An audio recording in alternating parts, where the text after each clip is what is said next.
Bonjour à tous, j'espère que vous allez bien et que vous êtes prêts pour cette nouvelle leçon de pop-up. Aujourd'hui, nous allons revenir à la base du mot pop-up. Qu'est-ce que ça veut dire? Ça veut dire qui surgit.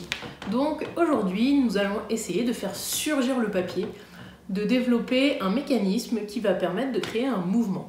Nous allons donc voir ensemble comment réaliser ce genre de mécanisme et pour ce faire, je vais vous montrer quelques exemples.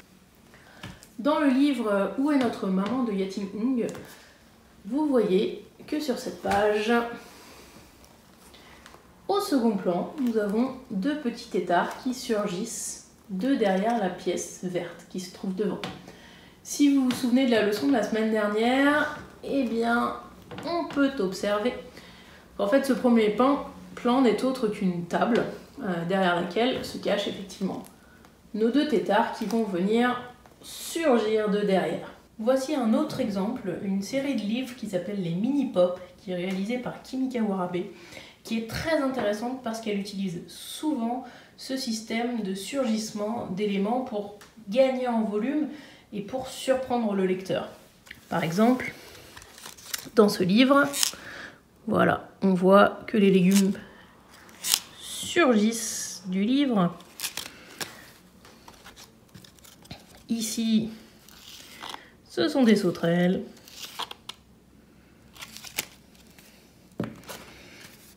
Et dans ce dernier exemple, nous avons également des éléments qui viennent surgir à l'avant. Passons à la pratique. Comme toujours, nous allons avoir besoin d'une feuille que nous allons plier en deux.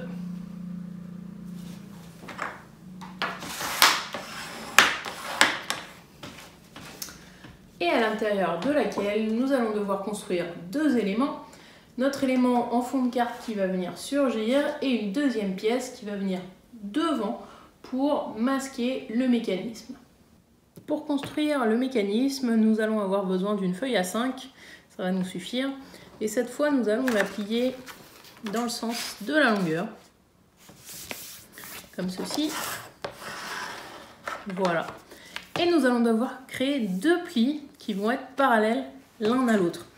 Ces plis, alors, en principe, il faut que notre angle entre le pli central et mon pli pour ma patte de collage soit d'environ 60 degrés. Si vous n'avez pas de rapporteur, vous essayez de le faire à peu près à la louche ou à l'œil. Voilà, donc là, on doit être à peu près à 60 degrés. J'écrase bien mon pli dans un sens, dans l'autre.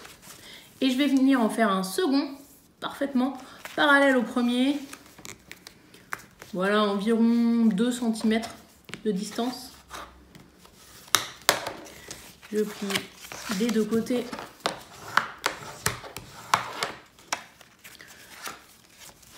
Et je vais pouvoir avoir ma pièce qui va créer le mécanisme grâce à ces deux plis. Alors, vous vous souvenez peut-être de notre leçon sur les plis montagne. Bien, c'est pareil, je vais dégager le petit morceau de papier qui est à l'angle. Je vais réduire également ma pâte de collage. Et puis, je vais venir tailler un petit peu là-haut parce que cette pièce est un peu grande. Donc, je vais venir enlever quand même un morceau, voilà, de l'élément qui va surgir de derrière ma forme. Et maintenant, je vais avoir un petit pliage à faire. Je vais plier en fait un pli dans un sens et l'autre dans l'autre. D'accord? Ce qui va nous donner en fait à l'intérieur de notre carte, voilà, un élément. Vous voyez déjà que ça commence à surgir un petit peu. On voit bien que ça va se déplier. Je vais vous montrer dans l'autre sens également. Voilà, on sent bien qu'il y a quelque chose qui va venir de derrière et qui va se déplier vers l'avant. Dernière étape, je vais venir réduire un tout petit peu la largeur de ma pièce parce que dans une carte A5 dans laquelle nous allons être, bien cette largeur-là va être un petit peu trop grande. Donc je vais venir la réduire un tout petit peu pour être sûr que ça va passer dans ma carte et que je vais pouvoir voilà, dissimuler le mécanisme. Donc ça crée une forme un petit peu bizarre, mais c'est pas grave, vous allez voir que nous allons tout simplement nous appuyer dessus. Maintenant, je vais venir coller ma pièce à l'intérieur de ma carte et vous allez voir que ça va créer un espèce d'effet d'ascenseur de la pointe qui est en haut. Alors, je vais venir positionner ma pièce plutôt en bas de la page Je vais essayer de conserver cet angle de 60 degrés entre le pli de ma pièce ici par rapport aux pattes de collage et le pli central de ma carte. Je vais venir mettre de la colle. Je colle, je décolle, puis je recolle. Je passe de l'autre côté.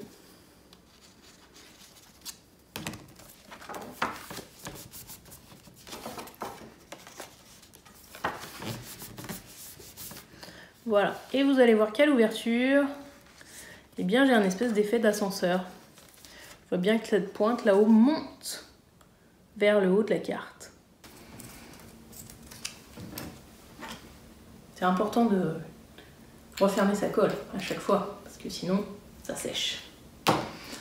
Alors, si on prend un petit peu de recul et qu'on ouvre la carte, voilà, on se rend compte qu'il y a un effet, donc comme on disait, d'ascenseur, ou en tout cas que la pièce monte, semble monter.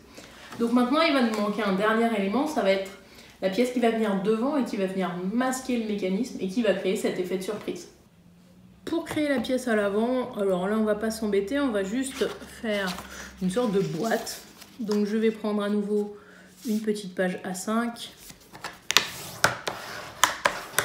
que je vais plier en deux, tout simplement. Et puis je vais lui mettre des petites pattes de collage sur le côté. Donc on peut, voilà, avec la règle, faire un pré-pli, ce sera peut-être plus simple. Avec la pointe des ciseaux. Voilà. Pour m'aider à plier. Alors je vais prendre les deux épaisseurs en même temps.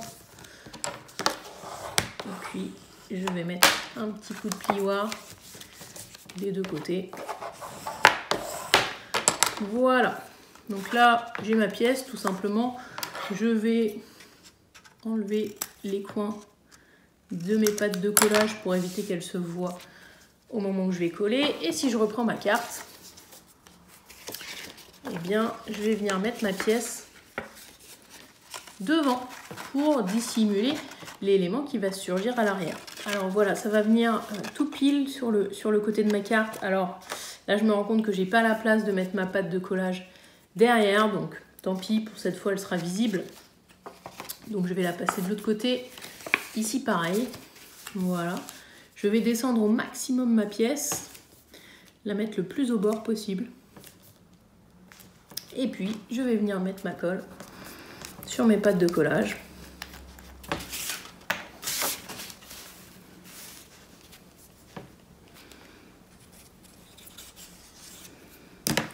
Voilà. Je tiens ma pièce et je vais venir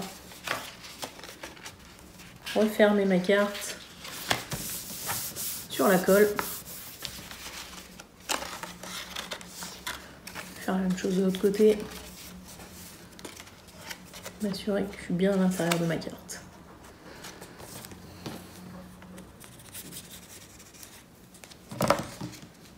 Je fais passer ma pièce à l'intérieur. Voilà. Et je referme ma carte sur la colle. Donc voilà le résultat. Quand j'ouvre, eh bien j'ai bien ma pointe qui dépasse de ma boîte. D'accord? Et j'ai bien tous les éléments qui sont contenus dans ma carte lorsqu'elle est fermée. Et ma pointe qui dépasse. Donc maintenant je vais pouvoir jouer avec ça. Et je vais pouvoir l'utiliser comme un support qui va venir supporter justement des éléments qui vont même maintenant dépasser de la carte. Donc à partir de cette petite pièce, je vais venir récupérer des chutes de papier que j'ai à droite, à gauche. Voilà.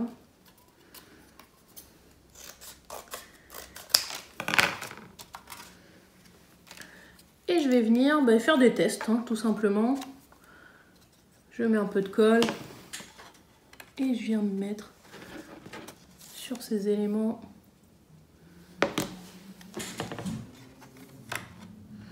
Voilà, alors je vais voir ce qui rentre, hein. Je suis comme vous, je fais des essais. Et puis on testera à la fin, on verra ce qui passe. Et puis ce qui dépasse de la carte, on l'enlèvera tout simplement. Ou on le réduira un petit peu.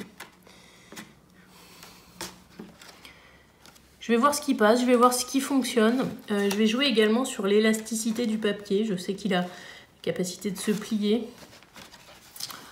Et puis, donc là par exemple, il y a cette pointe qui est un petit peu trop haute. Alors je vais venir la réduire un petit peu. Voilà. Peut-être qu'elle va passer presque. On va la redescendre un tout petit peu. Voilà. Et là, tout vient se ranger à l'intérieur de ma carte. Surtout, n'oubliez pas de refermer votre tube de colle pour éviter qu'il sèche. Voilà notre carte. Si je l'ouvre, j'ai bien des éléments qui surgissent de cette boîte. Donc ici, voilà, ce sont simplement des chutes de papier. Mais on peut essayer de donner des formes, de créer quelque chose. Même chose pour cette boîte, je peux lui donner une forme, je peux essayer de trouver un moyen de raconter une histoire maintenant, de trouver quelque chose de plus figuratif. Ou simplement de créer cette idée un petit peu d'explosion. Mais en tout cas, voilà, j'ai bien des éléments qui viennent dépasser de ma carte et ça c'est intéressant. Alors, puisqu'on a appris différentes techniques ensemble, voilà, si je regarde ça, je me dis que cette pièce-là est un petit peu lourde et j'essaye de voir ce que je peux faire avec. Et ce qui est bien, c'est que nous avons appris au tout début les plis parallèles. Et puis, on va peut-être pouvoir travailler un peu sur cette arête, voir comment on peut l'alléger ou en tout cas créer quelque chose d'intéressant à l'intérieur. Donc, je vais prendre cette arête comme un pli central. Et puis, je vais venir faire les marches d'escalier. Donc, j'ai découpé ma marche. Je vais venir tout simplement plier dans les deux sens. Et je vais repousser mon élément vers l'arrière. Voilà. Et déjà, j'ai quelque chose d'un peu plus ajouré. Et puis, je peux essayer d'autres choses. Je peux peut-être me dire que, en fait, cette carte devient une tête de personnage. Et puis, je vais essayer de lui faire des yeux en découpant. Pour terminer ma carte, je vais utiliser un petit outil très pratique qui s'appelle une perforatrice. Vous en avez peut-être pas à la maison, mais voilà, moi je vous montre ce que ça peut donner. Et je vais venir tout simplement faire des yeux à mon personnage.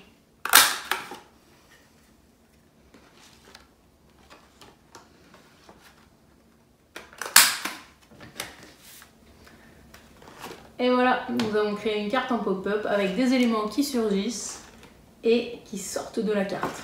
On en reste là pour aujourd'hui. À vous de créer, à vous d'essayer, à vous de faire des tests. Essayez de combiner au maximum les différentes techniques que vous avez vues pour pouvoir créer un pop-up le plus complexe possible. Et puis maintenant, on peut essayer de travailler encore les formes, d'essayer de raconter une histoire. Qu'est-ce qui se passe? Qu'est-ce qui vient surgir de cette carte? Quel effet ça crée? À vous de voir, je vous laisse pour aujourd'hui et je vous dis à la semaine prochaine.